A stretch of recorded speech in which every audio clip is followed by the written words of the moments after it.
All right. Welcome to Gotham Sound TV. I'm your host, TK Edmondson, along with Peter Schneider here over in New York. Today we are with AppSys, and this is Rolf over in Zurich, I believe, correct? Yeah, Zurich, Switzerland. Yeah, that's correct. All right, absolutely. So thank you for being with us today. We appreciate your time. So this is all live, so if you guys have any comments or questions, make sure you drop that down below in the chat, and we'll get towards that later on in the video. So without further ado, Rolf, take it over, man. Tell us what you got for us today. Hi, thank you. Today I want, let me give you a short introduction. I'm Rolf from AppSys ProAudio. Maybe you have heard from AppSys. I did some video with I did a video with Peter some years ago. Probably you don't remember.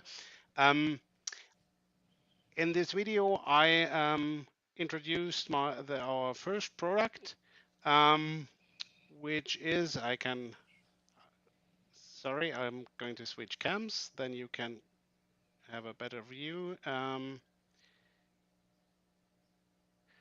This is our first product is the one on the bottom. It's called the Multiverter.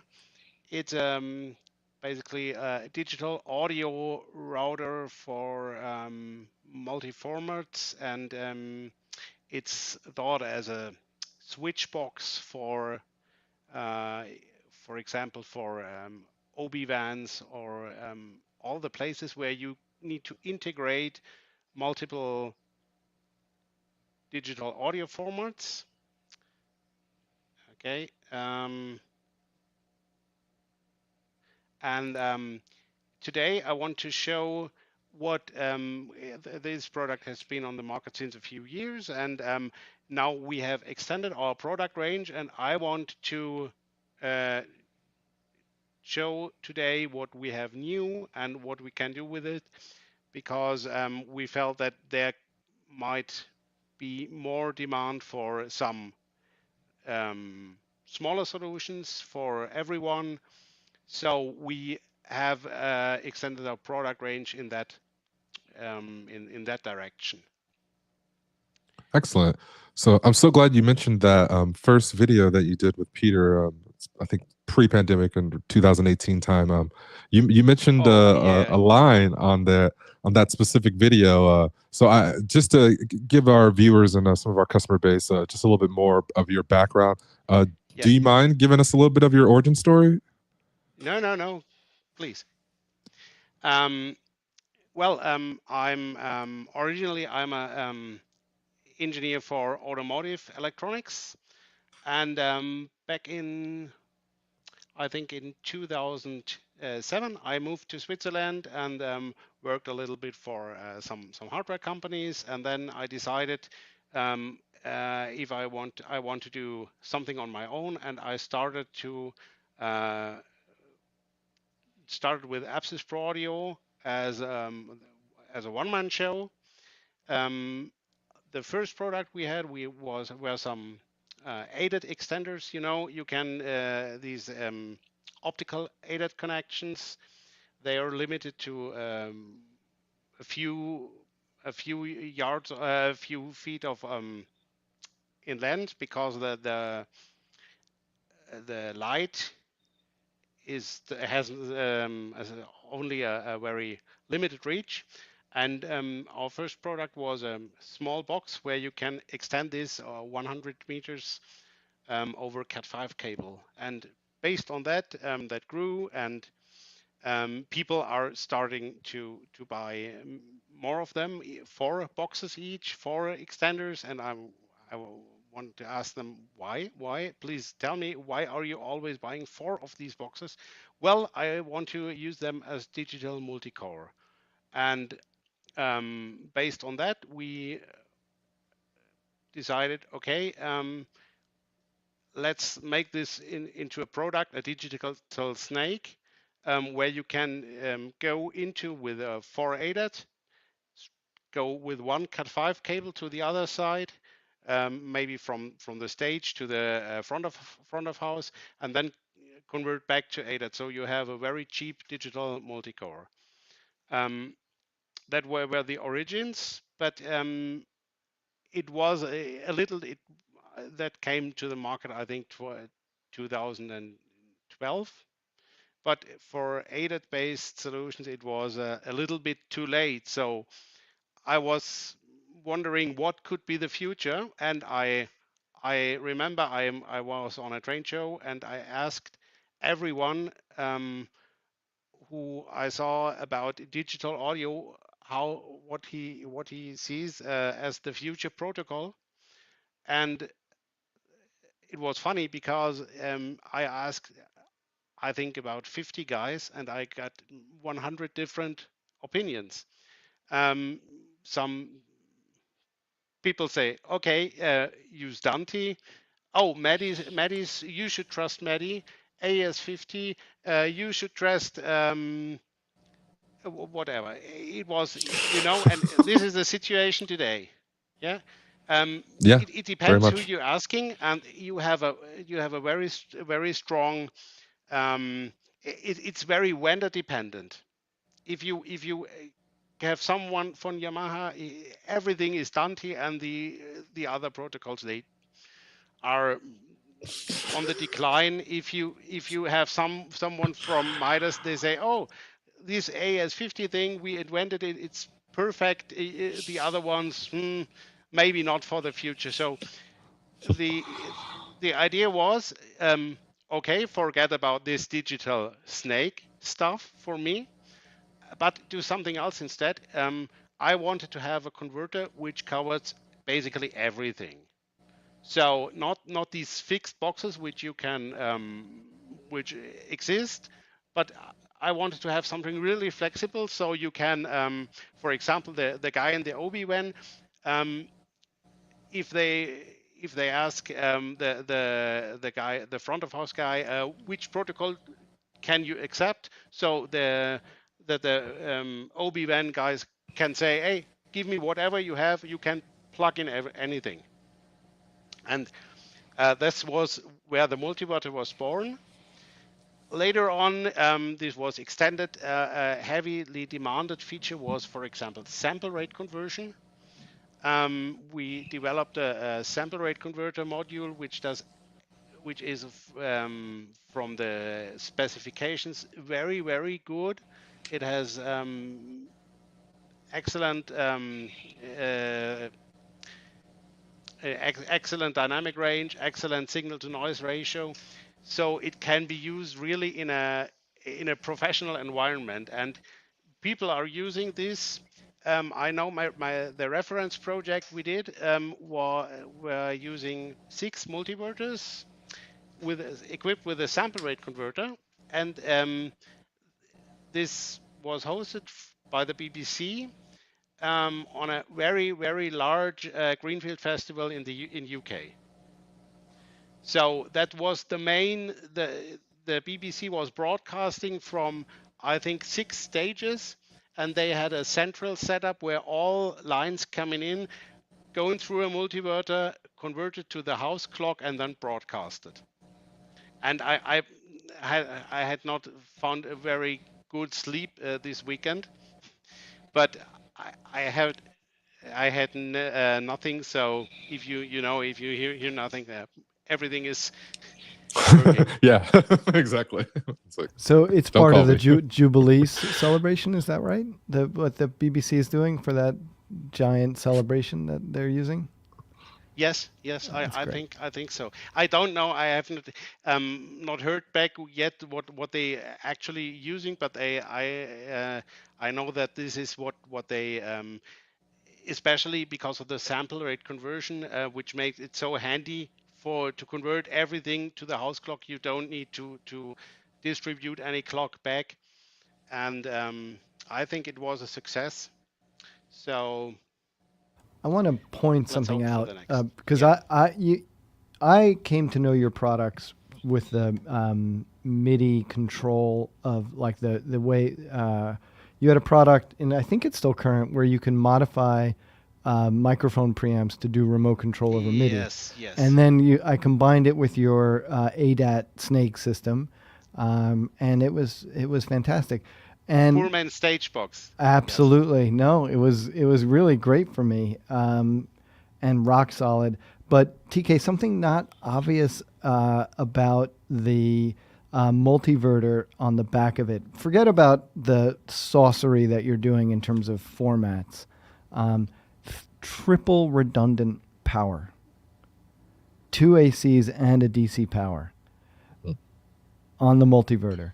And yes, for me, that sums up your obsession with reliability, and you're going to do as an engineer whatever it takes so that the user will not experience a failure. This is absolutely correct. And this is I want to point that good thing that you mentioned it, because we have kept these redundant features even in our new product line in the smallest products. You can I think it's better for me to show it.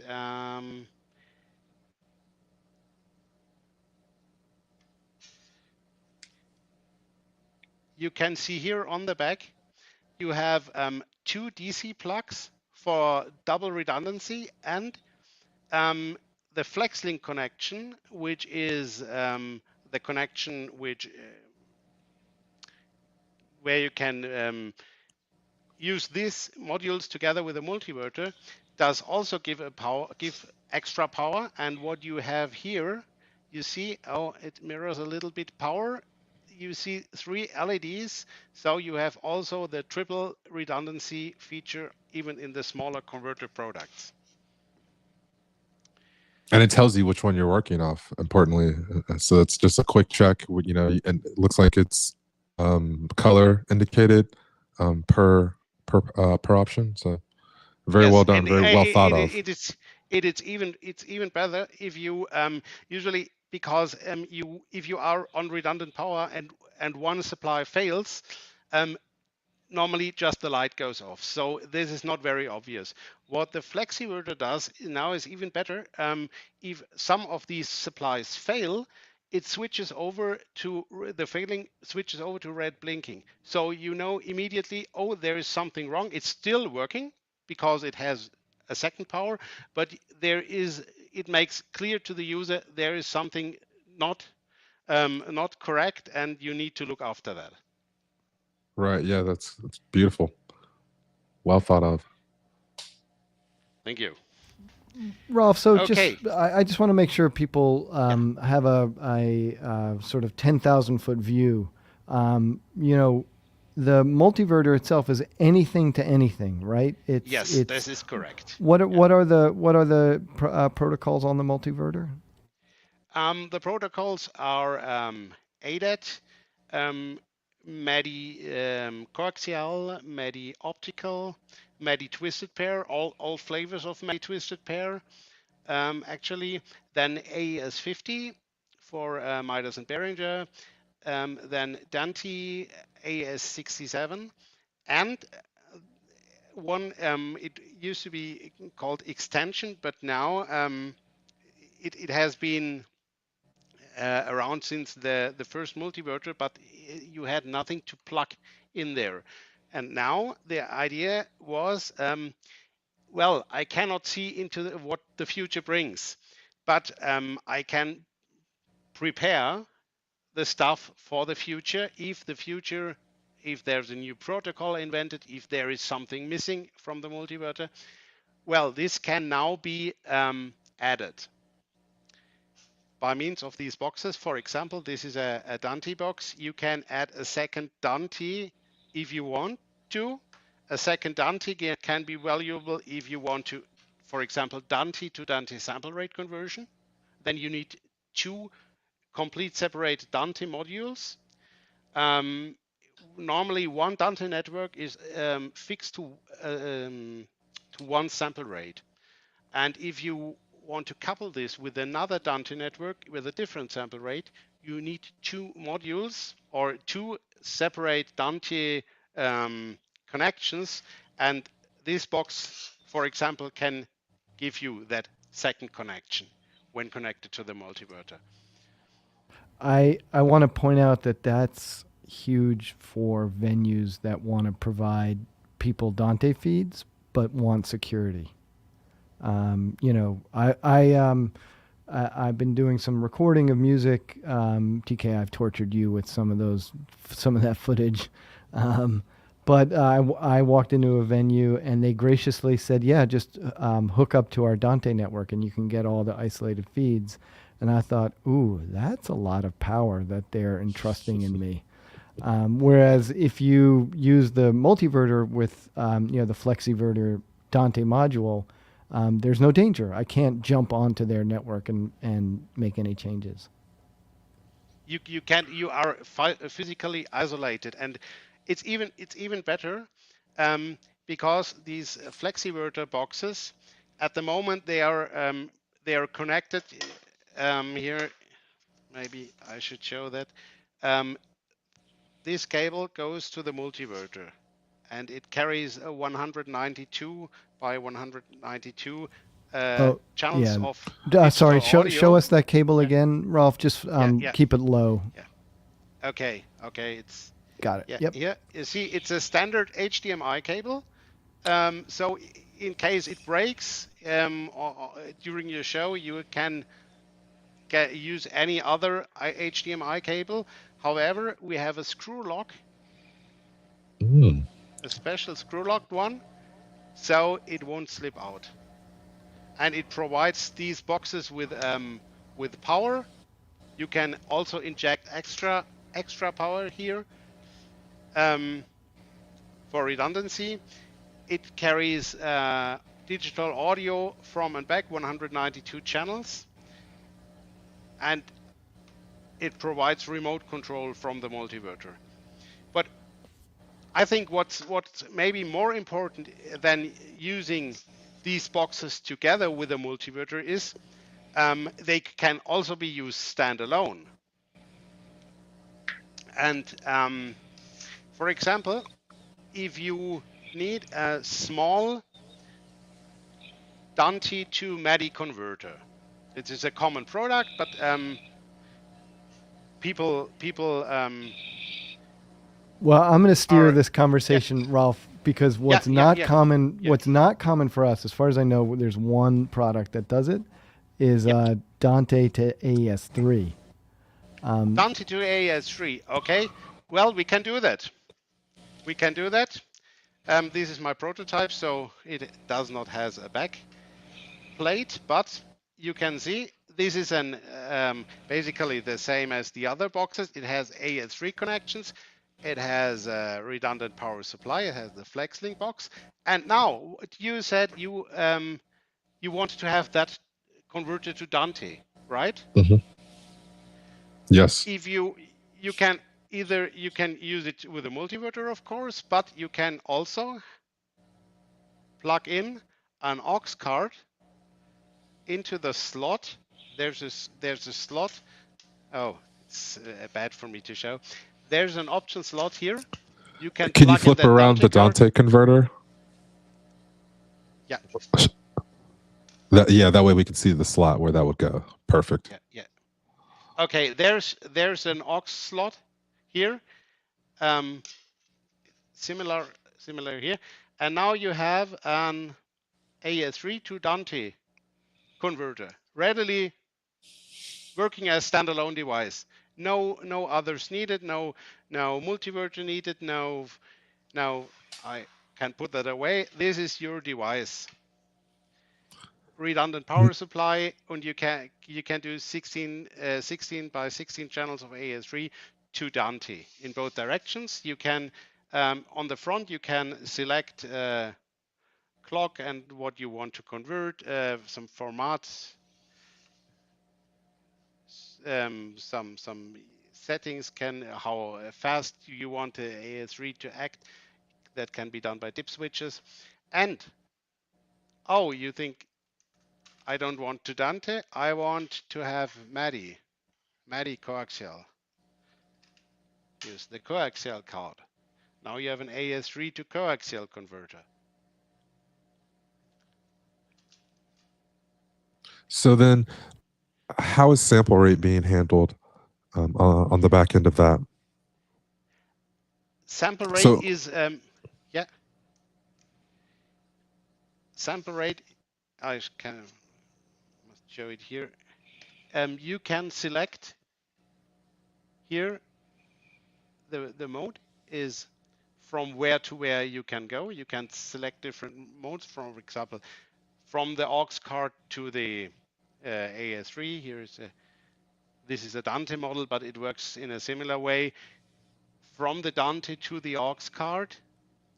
And sample rate, you can select your clock source.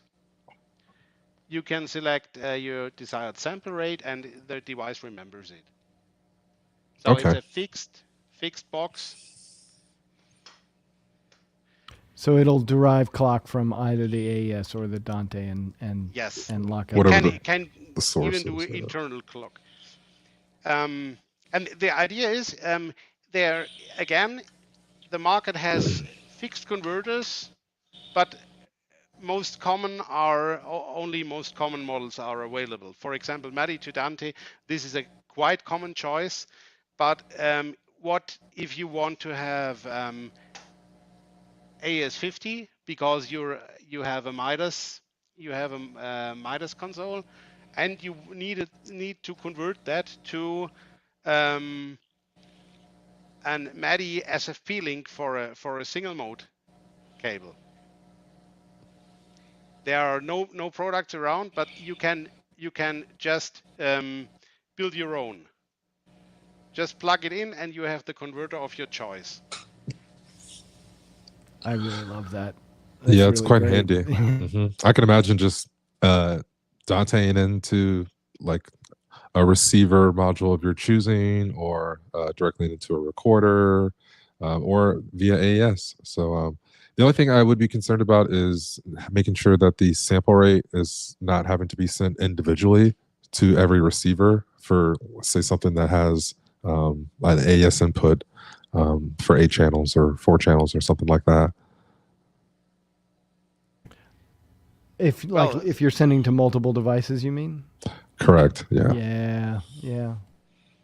Well, in a studio environment, it's seldom a problem, because there's always a way where you can make all devices run on the same clock.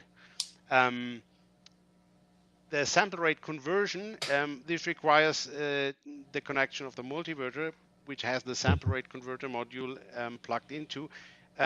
Then you are independent. Then you don't need actually a master clock. Then you can accept any incoming stream and have that converted to your house clock. But this is mainly a feature which is used with larger devices and larger setups, like these Multiverter and the MADI Flexiverter, which I have connected. Again, you have MADI BNC, you have a MADI SFP, where you can plug any fiber module, and you have the aux slot, where you can, for example, fit another MADI, or you can fit normal standard MADI optical, or you can fit anything you like. And you can use all these interfaces standalone, this as a standalone box, or you can use these interfaces from the multiverter, provided then you have a sample rate conversion and channel-wise routing features. So these are extensions to the big box or standalone modules. Got it. Yeah, TK, I think I understand your question because of 2-channel wireless receivers in AES mode, where their own devices running on their own clocks. But I think then you would have to use the multiverter. Rolf, because correct me if I'm wrong, the multiverter with the sample rate conversion option does do per channel sample rate conversion. No, unfortunately not. So it's not okay. Now it can do it just accepts a second clock domain, but only a second, not multiple. But we are preparing actually these aux cards. We are preparing lots of these aux cards for use with the flexiverters, and what we have an AS3 card here. This is 8-channel AS3, but not with the sample rate conversion. We are preparing one with which has integrated sample rate conversion per channel. So if you have that need, bingo, you can easily convert multiple AS3 to your house clock. And one feature that's what I need to show you. You see, there's a jumper bar on this AS3, because you might know there are 2 different pinouts for this DB25 connector around. Accommodating, very accommodating. Yeah, there's a Yamaha and the Tascam pinout, and I think that the market share is 60/40 or so. So I thought whatever system I choose, it's the wrong choice, at least for the other half of the users. So you can just adjust this by the jumpers. This is also done. The larger device, which has AS3, has also these jumper rows, so you can make them fit your cabling. I love that. That is brilliant. Wow. You can even jumper one to a MADI and the other one to Tascam, so you have an active adapter between them, an expensive adapter, but that's possible for if you are in need for such an adapter. I think that's going to be huge for our community. We don't really use too much of the MADI side, but just in the illustrative purposes, it's good to see those boxes. However, having the ability to individually adjust those samples rate or have the sample rate individually clocked, it's huge, just based on the type of receiver units and things that we're using. That will come as option, yes. I have plans to extend the whole system, for example, with a Waves card, or with AS67 cards, with a AVB card, so you can mix and match the system. Yes, there will be an AVB card, and not a full 64 by 64 channel box, but an AVB card which can do 16 by 16 channels, and it is fully compliant to Milan and to the, for example, to the RME AVB stuff. Rolf, one idea, since we're spitballing right now, is Sdi De-Embedding and embedding. Yes. Oh, I remember you asked that question some years ago. This is, to be honest, I'm not very much into that video stuff, but there's not a lot of, well, yeah, I mean, I think I would encourage you to ask some questions the next trade show, but there's not a lot of bulk SDI embedding, de-embedding products. Yeah. So you need 64 by 64 channels, is that correct? Not of SDI, and this is, I'm going way off the reservation. Okay. This would not be a product for us, for Gotham, but just stuff that, in dealing with some of our broadcast customers and OB van customers, and something in the Flexiverter line where it's 16 by 16, and you can quickly grab a bunch of audio, and put it back into Dante, would not be a crazy idea. No, absolutely not. I like that idea, because I'm in search for other for cards and interfaces and protocols which make sense to support for this. I want to build an entire product range, so whatever your conversion needs are, go to the AppSys shelf and pick your solution from there. That's the idea behind it, and the idea is scalability from these integrated standalone boxes up to a system with a sample rate conversion and 500 plus channel routing feature with a web control and whatever we have. So everything should be covered by this. I agree. I can tell you we sold our AppSys Multiverter to a good friend of Gotham's. Okay. And I've regretted it ever since that day. Okay. I went to do some recording at a venue, and they had a Midas console, and I thought, I know how to convert AES 50. I'll just bring a Behringer rack and I'll convert it that way, and realize that just because they're both AES 50, they don't talk to each other because of a sample rate issue. Yep. And this is a standard application, actually. I love the customer that we sold it to, and I was cursing his name pretty good that night. So, but anyways, TK, we should get to Paul's. Paul has a. I'm sorry. No. We're kindred mind. So, in the, I guess Paul's question was, let me make sure I asked. He had a couple. The clock issue is one well taken. For our world, we frequently use small devices that put AES, you can read it now, but are incapable of being externally clocked. No SRC causes issues in certain use cases for us. So I think maybe the real question is, this is only an option for an aux card, not on an AES chassis itself. This would be perfect for 8 channels, but you do 16, which you would need 2 Dante Flexiverters in order to accommodate 16 channels. Well, that's a good point indeed. This with an aux card, what just an example. This is what we have actually planned, but I see no problem actually to integrate a sample rate conversion also into the bigger device, which has the 16 by 16. There is space on the board. There is the problem, to be honest, is not that we cannot design or will not design it. The problem is that we don't get any chips at the moment. But we this is a good idea. I will definitively have a look at this, and what makes it especially good is that these sample rate converter chips, they could be designed as add-ons. So there might be two versions of it.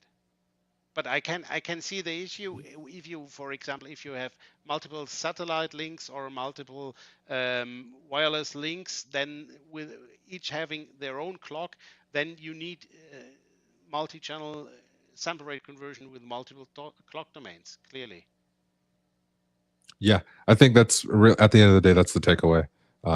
Having that ability, because I think otherwise these devices fit into our niche world of sound pretty brilliantly, and I've seen pretty well adopted in Atlanta locally. So just speaking for my 300 circumference radius. Okay, yeah, that's cool. I just want to circle back to your mind, Rolf. When you were asking what product should I, what protocol should I make my product around, and so that was the question you started with, and then the answer you came to was all of them. And I just want to exactly yes. I just from a way of thinking, I really appreciate your mind in that. Like you didn't try and find the answer. You changed the question. Yeah, that's correct. I see. I realized that there is no definitive answer to the question, because it depends. And if someone is asking me which are your favorite protocols, what should I use? Well, my answer is it depends what you're trying to achieve. There is nothing which is not a one size fits all. This doesn't work. I know that the Dante guys, they trying to have a Dante everywhere, but well, the problem with that is it does not fit if you need, for example, very low latency. Then okay, if network is fine, but what about the latency? There is nothing you can. It's not achievable with this. Or if you need a plug and play link with no external configuration, then you're out.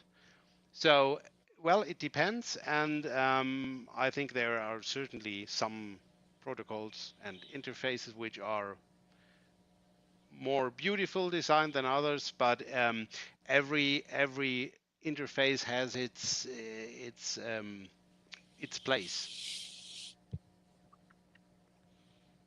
So if someone tells you forget about all, we have the one size fits all covers all new master protocol, don't believe it. There is no such thing. Absolutely. Yep. Wow. I feel like that's if nobody has any questions, although I do want to highlight Paul's comment. That's awesome to hear, Ralph. Thanks so much. So I think he's specifically talking about sample rate conversion on the 16 channel. But yeah, I think we're at a good place. TK, what do you think? Yeah, I think that's really good synopsis of what you guys have upcoming in the future. I know you obviously don't have chips, but if you were gonna throw an estimated time of delivery, what would you say that is? Q4 maybe, or into 2023? I have a quite large production run at the moment, in which is already, it is nearly delivered. I'm missing some, I think, some front plates or back plates or stuff, but this had been delivered yesterday. So, well, I think maybe 4 weeks or so. Then the next production lot is ready, and you should be able to order that in the US. Excellent. Excellent. Well, then we will certainly get that updated on our website. So for all the folks viewing this at home, make sure to check it Yes, out. at the moment it's a bit because I'm following the tech first approach that I want to make that the things are running without any known bugs, and so I didn't Okay. have to much time to put that on the website. But what I suggest for reference, have a look at the US distributor Syntax. They have a very nice lineup, and they have actually made a very good a good presentation of. I think my company website should look like theirs. Okay. Just check the Yeah, address syntax there. You have is got all very neat. covered. Yeah. Yep. Okay, yeah, we'll we link love people them. to that. Yeah. Well, great. So, If there's nothing further. No, I think that's Awesome. we got it covered. Yeah. Okay, excellent. Well, yeah, we just appreciate everyone who's tuned in today. Thank you for all of the comments. Rolf, thank you for your time. We certainly appreciate your presence Thank you also here. very much. Yeah, it's very appreciated. So this is going to be a wrap for our Gotham Sound Euro edition. And Peter, do you want to lead us out? Sure. Thank you, TK. Thank you, Rolf. Thank you, Jared, behind the scenes making this happen. Thanks to everybody watching. Shout out to Paul Katzman. Thanks for your input on this. And yeah, we'll see you again soon. And Rolf, thank you, man. Thank you.